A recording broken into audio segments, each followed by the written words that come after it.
Today we are going to do a penny box all the way from Iowa from Dan R. This is a triple X1 box. Now I have already opened this up. It does look like it has one possible 1951 from Denver wheat penny, but we will see that when we get to that one there. So we're going to be searching for wheat pennies. Any proofs, any errors, any varieties, any foreigns, any oddities. And if we get lucky, maybe we will find an Indian in here. Now that would be cool.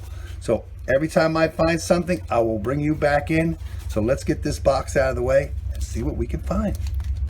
Roll number 4. We're gonna have our first wheat penny, a 1957 from Denver. That is cool. Number 1.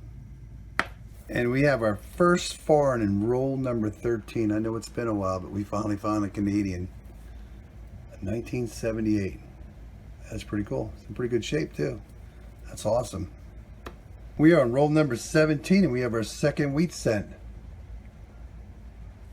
It's going to be a 1945 from Denver. That's cool. Number 2. First in the 40s. We're on roll 18 and I see a Canadian and there's something behind it. So we ended up finding a 1964 Canadian. That's a young head. And then we have another, looks like another Canadian. This one has a bird on the back and it looks like from, what is that, 1867 to 1967? Let me see. Yes, 1867 to 1967, so 100-year anniversary coin. That is pretty cool. That is awesome. Roll number 20, and we finally got our third wheat cent. Facing at me, it's a 1957 from Denver. That's pretty cool. Number 3. Same roll, and we have another one. Looks like it's a little wore down. But this is going to be a 1944 from Denver. That's cool. 2 40s and 2 50s.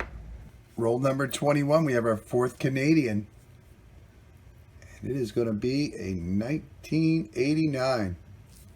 That's cool. Number 4. We are on roll number 29 and we're going to have our fifth wheat cent. And it looks wore out. Very wore out. And it is going to be a 1925 from Philadelphia. Our first 20s. Now that is cool. That's awesome.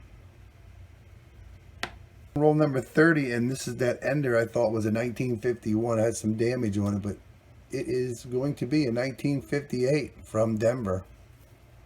We did have an ender. That's cool. That's awesome. We are on roll number 34, and we have a King George. The 6th. That is cool. 1944. That is awesome. King George the 6th. We are on roll number 36. We have another wheat penny. And this one is going to be 1950 from Denver. That's cool. Roll number 41. We have another wheat cent. It's going to be a 1944 from Philadelphia. That is cool. We are on roll number 44. We have another wheat cent. And it looks old.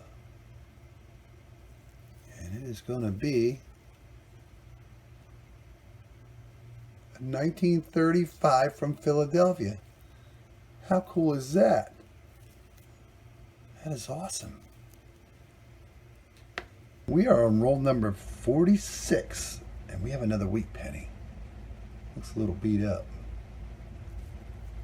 And I believe that's a 1952 from Denver. Yes, it is. It is a 1952 from Denver. That's cool. That's awesome.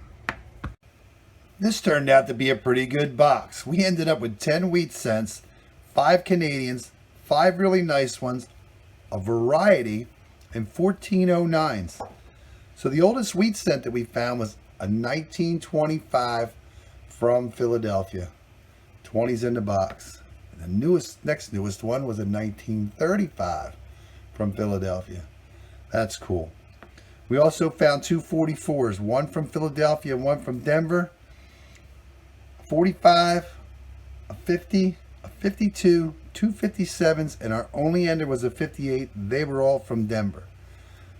The 5 Canadians we found, the oldest was actually a King George VI, 1944. That's cool. I also found a young head, 1964. And we also found this one here, 1867 to 1967. This is a rock dove in flight, and this commemorates the 100th anniversary of the Canadian Confederation. And that's pretty cool. And the nicest one we found was in 1978.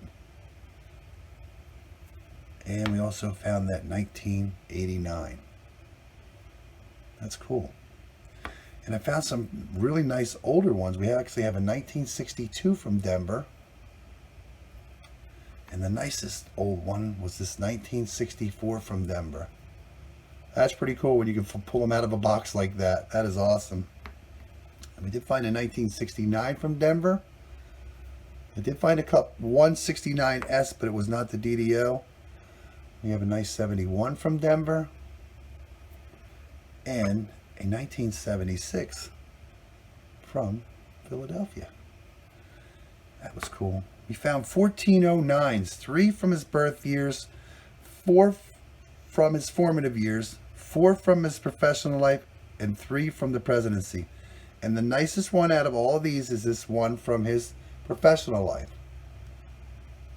That is cool when you can still pop them out of a box in this great shape. They are hard to find, and 14 was actually a lot. And we did find this 1998 wide AM from Philadelphia. Philadelphia did not have a mint mark. So we're going to take a look at this one under the scope to let you know what you were looking for. This is going to be the 1998 Philadelphia wide AM. You notice there's a huge gap between the A and the M on America.